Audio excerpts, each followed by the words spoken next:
ఇక దేశంలో ఇప్పుడు సంచలనంగా ఒక విషయం అయితే మారింది. అదే గాంధీ పేరు మార్పు. గ్రామీణ ఉపాధి హామీ పథకం నుంచి గాంధీ పేరు తొలగించేశారు. ఎంజీ నరేగా స్థానంలో జీ రామ్ జీగా పేరు మార్పున్నట్టుంది. అయితే అసలు ఉన్నట్టుండి గాంధీ పేరు ఎందుకు తీసేశారు అనేది ఇప్పుడు మేజర్ క్వశ్చన్. మొన్నటి వరకు నెహ్రూ అంటూ కూడా మాట్లాడిన బీజేపీ ఇప్పుడు సడన్ గా గాంధీ వైపు మళ్ళిందా? గాంధీని సైతం ఇటు ప్రపంచ చరిత్రలో అంటే ఎస్పెషలీ నేషనల్ హిస్టరీలో లేకుండా చేయాలి అంటూ కూడా బీజేపీ చూస్తోందా? అసలు ఎందుకు గాంధీ పేరు తీసేసి రాముడి పేరు పెట్టాల్సినంత అవసరం ఏమొచ్చింది? గాంధీ ముద్రను చెరిపేయాలి అని అనుకుంటున్నారా అనేది మేజర్ క్వశ్చన్స్ గా వినిపిస్తున్నాయి. సో దీనికి సంబంధించి డిస్కస్ చేద్దాం. సో ఎస్ సార్, ఒకసారి బీజేపీకి సంబంధించి మనం మాట్లాడుకుంటే మొన్నటి వరకు కూడా ఇటు నెహ్రూకు సంబంధించి వాళ్ళు టార్గెట్ చేసుకుంటూ వచ్చారు. అండ్ ఇప్పుడు గాంధీకి సంబంధించిన పేరు మార్చడం, రాముడి పేరు పెట్టడం మనం చూస్తున్నాము.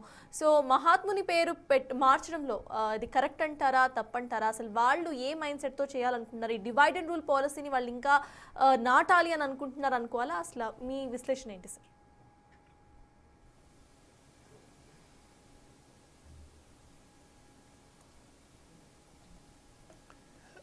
గాంధీ ఐడియాలజీ పైన భారతీయ జనతా పార్టీకి ఆర్ఎస్ఎస్కు మొదటి నుంచి కూడా వ్యతిరేకత. ఇదేమీ నాట్ ఎ సీక్రెట్. ఇప్పుడు ఆర్ఎస్ఎస్ పైన విమర్శ కూడా ఏంటి? గాంధీ హత్యకు కారణమైన నాథురామ్ గాడ్సే ఆర్ఎస్ఎస్ సిద్ధాంతాల చేత, హిందూ మహాసభ సిద్ధాంతాల చేత ప్రేరేపితుడయ్యాడన్నదే ప్రత్యర్థుల విమర్శ. ఆర్ఎస్ఎస్ దాన్ని ఖండిస్తోంది. కానీ డెఫినెట్గా నాథురామ్ గాడ్సే ఆర్ఎస్ఎస్తో సంబంధాలు ఉన్నాయి అనే ఆరోపణలోకి నేను వెళ్ళడం లేదు. కానీ డెఫినెట్గా హిందుత్వ ఐడియాలజీతో ఇన్ఫ్లుయెన్స్ అయ్యాడు నాథురామ్ గాడ్సే అనేది నిజం. సో అది మాత్రం ఎవరు కాదనలేరు కదా. సో అందువల్ల మీకు గాంధీ మహాత్మునికి మొదటి నుంచి కూడా గాంధీ మహాత్ముని ఐడియాస్కు భారతీయ జనతా పార్టీ వ్యతిరేకం. మీకు సంఘ్ పరివార్ గాంధీజీని జాతిపితగా కూడా అంగీకరించరు.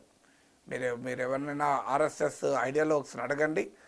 కొన్ని ఆ రాజకీయ అవసరాల రీత్యా ఇప్పుడున్న సిచ్యువేషన్లో పైకి ఒప్పుకున్నట్టు కనిపించిన గాంధీని ఫాదర్ ఆఫ్ ద నేషన్గా కూడా అంగీకరించరు.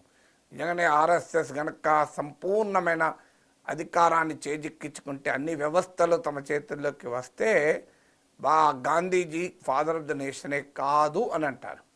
మీకు ఆ ఐడియాలజీకి, గాంధీయన్ ఐడియాలజీకి ఆర్ఎస్ఎస్కు ఉన్న వ్యతిరేకత, ఆ గ్యాప్ అంతది. ఈవెన్ భారత రాజ్యాంగాన్ని కూడా సంఘ్ పరివార్ మొదట్లో అంగీకరించలే. తర్వాత నీకు నిషేధాలు ఇవన్నీ వచ్చాక ఫర్ ఆల్ ప్రాక్టికల్ పర్పజెస్ జాతీయ మీకు రాజ్యాంగాన్ని అంగీకరించారు. ఈవెన్ త్రివర్ణ పతాకాన్ని కూడా ఒప్పుకోలేదు. సో అందువల్ల ఆర్ఎస్ఎస్ ఐడియాలజికల్ రూట్స్ చూస్తే మీకు గాంధీకి క్లియర్ వ్యతిరేకత. ఎందుకు? కానీ మనకు ఆశ్చర్యం వేస్తే, గాంధీజీ హిందూ మతం నమ్మలేదా? ఆయన నేను సనాతన హిందువును అని బహిరంగంగా ప్రకటించుకున్న నాయకుడు. నేను సనాతన హిందువును, నా జీవితాన్ని గీత ఆధారంగా మాత్రమే బతుకుతాను అన్నాడు. హే రామ్ అనే నినాదంతో గాంధీ మహాత్ముడు ప్రాణాలు విడిచాడు. మరి హే రామ్ అంటూ ప్రాణాలు విడిచి నేను సనాతన హిందువును అని బహిరంగంగా చెప్పుకొని గీతా స్ఫూర్తితో నేను జీవిస్తున్నాను అని చెప్పిన గాంధీ మహాత్ముని పైన హిందుత్వ భావజాలానికి కట్టుబడిన సంఘ్ పరివార్ బీజేపీకి ఎందుకు వ్యతిరేకము అంటే, అక్కడే హిందూయిజానికి హిందుత్వకు ఉన్నటువంటి తేడా. Gandhiji is a true Hindu believer. Hindu మత విశ్వాసాలని సంపూర్ణంగా నమ్మినటువంటి వ్యక్తి గాంధీ. కానీ గాంధీజీ నమ్మిన హిందూ మతం వేరు, బీజేపీ ఆర్ఎస్ఎస్ ప్రతిపాదిస్తున్న హిందుత్వం వేరు. ఈ రెండింటి మధ్య తేడా అర్థం కావాలంటే స్వామి వివేకానందుడు షికాగోలో చేసిన ప్రసంగం అర్థం కావాలి. నేను ఏ దేశం నుంచి వచ్చాను, ఏ గడ్డపై నుంచి వచ్చానంటే నా మతములోనే సత్యం ఉందని నేను నమ్మను, అన్ని మతాల్లోనూ సత్యం ఉందని నమ్ముతాను అన్నాడు. అలాంటి విశాలమైన భావన, హిందూ యూనివర్సలిస్ట్ గాంధీజీ. సో హిందూ సార్వజనీనవాది గాంధీ మహాత్ముడు. యూనివర్సలిస్ట్ హిందూ వివేకానందుడైతే హిందూ యూనివర్సలిస్ట్ గాంధీ మహాత్ముడు. ప్రముఖ చరిత్రకారుడు కేఎన్ ఫణిక్కర్ అన్న మాటలివి. So Gandhiji is an Hindu universalist, Vivekananda ఇది యూనివర్సలిస్ట్ హిందూ. హిందుత్వ ఆ యూనివర్సల్ భావనను అంగీకరించదు. అక్కడ తేడా. ఎందుకంటే గాంధీ మహాత్ముడు ఇంకేమన్నాడు? నేను సనాతన హిందువును, నేను గీత ఆధారంగా జీవిస్తాను, కానీ నా తోటి ముస్లిం ఖురాన్ ఆధారంగా, నా తోటి క్రైస్తవుడు బైబిల్ ఆధారంగా, నా తోటి సిక్ గురు గ్రంథ్ సాహెబ్ ఆధారంగా జీవించాలి అన్నాడు. అంటే నా మతమే ఆధిపత్యము, నా మతం మాత్రమే అందరూ అంగీకరించాలి, నా మత రాజ్యమే కావాలని గాంధీ మహాత్ముడు కోరుకోలే. అందువల్ల గాంధీ మహాత్ముడు చెప్పిన ఈ విశాలమైన మత సామరస్య భావన ఆర్ఎస్ఎస్ బీజేపీ ఐడియాలజీకి పూర్తిగా వ్యతిరేకం. కానీ ఇంకా భారతదేశంలో జాతిపిత పట్ల గౌరవం ఉంది కనుక, గాంధీ మహాత్ముని పట్ల ఆ రెస్పెక్ట్ ఉంది కనుక ఇప్పటి వరకు గాంధీ మహాత్మునికి గౌరవించక తప్పలేదు. ఈవెన్ మోడీ కూడా అక్టోబర్ 2 రాజ్ఘాట్కి వెళ్ళి శ్రద్ధాంజలి ఘటిస్తుంటాడు అనివార్యం కనుక. కానీ మీరు గమనించండి, నెహ్రూ పైన దాడి ఆల్రెడీ మొదలైంది. మొదట్లో మీకు ఇందిరాగాంధీ పైన మాత్రమే దాడి జరిగేది. సో ఇప్పుడు నెహ్రూ పైన దాడి ఏ స్థాయికి వెళ్ళింది? మీరు పోల్చడం కరెక్టో కాదో నాకు తెలియదు, కానీ బంగ్లాదేశ్ జాతిపిత షేక్ ముజిబుర్ రెహమాన్ పైన ఏ రకమైన దాడి జరుగుతుంది? ఆయన ఇంటిని ధ్వంసం చేశారు, ఆయన సింబల్స్ను ధ్వంసం చేస్తున్నారు, ఆయన విగ్రహాలను కూలగొడుతున్నారు. ఆయన ఏ పాపం చేశాడు? పాకిస్తాన్ నుంచి బంగ్లాదేశ్ స్వాతంత్రం తెచ్చాడు.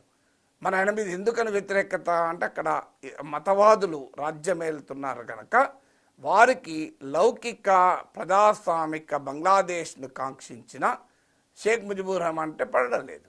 అందువల్ల ఎప్పుడు కూడా మతభావాలకు విశాలమైన భావాలు అంగీకరించరు. మతభావాల్లో ఉండే సమస్యది. అందువల్ల మీకు బీజేపీ ఎప్పుడైతే మత రాజకీయ భావాలకు కట్టుబడి ఉంటుందో గాంధీ మహాత్ముని విశాలమైన భావనలు అంగీకారం కావు. ఇక నెహ్రూ అయితే ఎట్టుబడుల అంగీకారం కాదు, ఎందుకంటే నెహ్రూ ఇది నికార్సైన లౌకికవాది కనుక. సో నెహ్రూ ఎట్టుబడిలో అంగీకరించరు. ఇప్పటికి ఆల్రెడీ నెహ్రూ పైన దాడి మామూలుగా లేదు.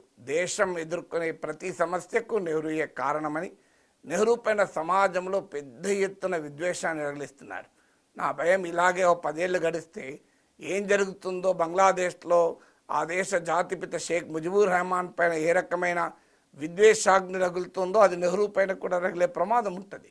ఆ స్థాయిలో ఈ జనరేషన్ తయారు చేస్తున్నారు. నెహ్రూ దేశానికి అన్యాయం చేశాడు, నెహ్రూ వల్లనే దేశం విడిపోయింది, నెహ్రూ వల్లనే కాశ్మీర్ తగలాడింది. ఇంత భయంకరంగా విద్వేషాన్ని నెహ్రూ పైన రగిలిస్తూ వస్తున్నారు. అన్ని సమస్యలకు నెహ్రూ మూలమని. నెహ్రూ కట్టిన బాక్రానంగల్, నాగార్జున సాగర్ నుంచి మాట్లాడరు, నెహ్రూ నిర్మించిన ఐఐటి ఐఎంఎల్ గురించి మాట్లాడరు, నెహ్రూ పునాదులు వేసిన all India institute of medical science గురించి మాట్లాడరు. ఆధునిక భారతదేశ నిర్మాణానికి నెహ్రూ చేసిన చారిత్రక కృషిని కాకుండా నెహ్రూ పైన టార్గెట్ వేస్తున్నారు. ఇప్పుడు ఆ నెహ్రూ పైన టార్గెట్ పూర్తయ్యాక, ఆ ప్రాజెక్ట్ అయిపోయాక, ప్రాజెక్ట్ డిస్మాంట్లింగ్ నెహ్రూ అయిపోయాక నెక్స్ట్ ఖచ్చితంగా స్టార్ట్ అవుతుంది ప్రాజెక్ట్ డిస్మాంట్లింగ్ గాంధీజీ. ఆల్రెడీ మీకు ప్రజ్ఞాసింగ్ ఠాకూర్ బీజేపీ పార్లమెంట్ సభ్యురాలు ఏకంగా పార్లమెంట్లోనే మాట్లాడారు కదా, నాథురాం గాడ్సేను కీర్తిస్తూ, గాంధీని చంపిన గాడ్సేను దేశభక్తులుగా కీర్తిస్తూ దేశ అత్యున్నత సభ అయిన పార్లమెంట్లో మాట్లాడితే ఏం జరిగింది? ఆయన పార్టీ నుంచి సస్పెండ్ చేశారా? మా నిపుర్ శర్మ మా ముస్లిం మతానికి సంబంధించిన అంశాలపైన ఒక వ్యాఖ్య చేస్తే ఆయన బీజేపీని సస్పెండ్ చేశారు. ఎందుకు? సౌదీ రాజులు, ఖతార్ రాజులు, షేకులు వీళ్ళందరూ అభ్యంతరం చెప్తే పార్టీ ఆమెను సస్పెండ్ చేశారు. కానీ గాంధీ మహాత్ముని పైన, గాంధీని చెప్పిన గాడ్సేను పొగిన ప్రజ్ఞాసింగ్ని సస్పెండ్ చేశారా? ఎందుకంటే ఏ షేకులు, ఏ సౌదీ రాజులు పాపం గాంధీకి లేరు కదా. సో అందువల్ల సస్పెండ్ చేయలేదు, మీరు గమనించండి. సో అందువల్ల మీకు ఇంత బహిరంగంగానే అటాక్ కదా. ఇప్పుడు జాతీయ ఉపాధి హామీ పథకం మీరు మార్చదలుచుకున్నారు, దానికి తూట్లు పొడవదలుచుకున్నారు. ఆ చట్టం నుంచి ఆత్మనే తీసేశారు. ఇప్పుడు దేహం మాత్రమే మిగిలింది. అది మీకు 100% సెంట్రల్ గవర్నమెంట్ ఇచ్చే 60% తగ్గించారు. ఇప్పుడు అవన్నీ చేశారు. చేసడానికి దానికి రాముని పేరు పెట్టారు. రాముని పేరు పెట్టడం తప్పలేదు. కోట్లాది మంది భారతీయుల ఆరాధ్య దైవము, మర్యాద పురుషోత్తముడు, ఇప్పటికీ సమాజానికి ఆదర్శము. అందువల్ల రాముని పేరు పెట్టడానికి అభ్యంతరం లేదు. రాముని పేరు పెట్టడానికి రామభక్తుడైన గాంధీ మహాత్ముని పేరు తీసేయాలా? ఏ రామ్ అంటూ చివరి శ్వాస వరకు రామనామంలో బతికి, రామనామంలో ప్రాణం వదిలి, రామనామం కొరకే జపించినటువంటి రామభక్తుణ్ణి కేవలం నినాదాల కొరకో, అధికారం కొరకో, సింహాసనాల కొరకో, ప్రధానమంత్రి కావడం కొరకో రామనామాన్ని జపించే నాయకుడు కాదు. తన నిత్య జీవిత ప్రక్షాళన కొరకు రాముణ్ణి ఆదర్శంగా తీసుకున్న మహనీయుడు గాంధీ మహాత్ముడు. అలాంటి పేరు తీసేసి రాముని పేరు పెడితే ఖచ్చితంగా నేను చెప్పగలను రాముడు కూడా బాధపడతాడు. నా ప్రియభక్తుడైన గాంధీ మహాత్ముని పేరు తీసేసి నా పేరు పెట్టడం ఏంటిది, ఇది దైవదూషణ కిందికి వస్తుందని రాముడు కూడా చెప్తాడు. రాముడు కూడా అక్కడ ఎట్టి పరిస్థితులు అంగీకరించాడు. ఎందుకంటే రాముడి సంగతి మనకు తెలియంది కాదు. లంకను జయించి రావణుని చంపాక దాన్ని కోసల రాజ్యంలో భాగం చేసుకోలే రాముడు. అది విభీషణుడికి పట్టాభిషేకం చేసి అయోధ్యకు వచ్చేసాడు. ఏం విభీషణుడు అయోధ్య కోసల రాజ్యానికి కప్పం కట్టలే, స్వతంత్ర దేశంగా లంకను వదిలేసి వచ్చాడు. అది రాముని గొప్పతనం, అది రాముని ప్రత్యేకత. అందువల్ల రాముడు అంగీకరిస్తాడా ఇప్పుడు ఈ గాంధీ మహాత్ముని పేరు మార్చడం? అందువల్ల this is only beginning of A all out attack on Gandhi and Gandhi's ideas. Gandhi మహాత్ముని అభిప్రాయాలతో, నెహ్రూ ఆలోచనలతో ఎవరైనా విభేదించవచ్చు, తప్పేమీ లేదు. వారి ఆలోచనలతో విభేదించవచ్చు, వారి విధానాలతో విభేదించవచ్చు, కానీ చరిత్రలో వారి పాత్రనే లేకుండా చేస్తామనే ధోరణి మంచిది కాదు. ఎస్, నెహ్రూతో విభేదించవచ్చు, కానీ నెహ్రూ దేశద్రోహిగా, నెహ్రూ ఒక పెద్ద విలన్గా, దేశ స్వాతంత్రోద్యమంలో నెహ్రూ పాత్ర కాదన్నట్లు 11 ఏళ్ళు నరేంద్ర మోడీ ప్రధానమంత్రిగా ఉంటే 11 ఏళ్ళు నెహ్రూ జైల్లో ఉన్నాడు. అది కంపారిజన్. మీకు అది తేడా. మీకు నరేంద్ర మోడీ తనకు గురువు భారతీయ జనతా పార్టీని ఈ స్థాయికి తీసుకొచ్చి తన సహస్తాలతో బీజేపీని అధికారంలో నిలిపిన ఎల్కే అద్వానీని రాష్ట్రపతి కూడా చేయకుండా ఆయన కంప్లీట్గా పక్క పెట్టిన నాయకుడు నరేంద్ర మోడీ. గాంధీ మహాత్ముడు తన సైద్ధాంతిక విరోధి అయిన శ్యామప్రసాద్ ముఖర్జీని తన క్యాబినెట్లో పెట్టుకున్న ఒక విశాల భావాలు కలిగిన వ్యక్తి. తేడా చూడండి. నెహ్రూ ఏమో తన ఐడియాలజికల్ రైవల్ అయిన శ్యామప్రసాద్ ముఖర్జీని క్యాబినెట్లో పెట్టుకుంటాడు. మోడీ ఏమో తన గురువైన ఎల్కే అద్వానీని ఏం కాకుండా చేస్తాడు. అది తేడా గాంధీ మహాత్ముడికి మోడీకి. అందువల్ల గాంధీ పైన దాడి చేయడం పూర్తిగా అభ్యంతరకరం, గాంధీ పేరు తొలగించడం పూర్తిగా అభ్యంతరకరం. రాముని పేరిటి ఇంకా 100 పథకాలు పెట్టుకోండి, అభ్యంతరం ఏమీ లేదు. కానీ గాంధీ మహాత్ముని పేరు తీసేయాల్సిన అవసరం లేదు.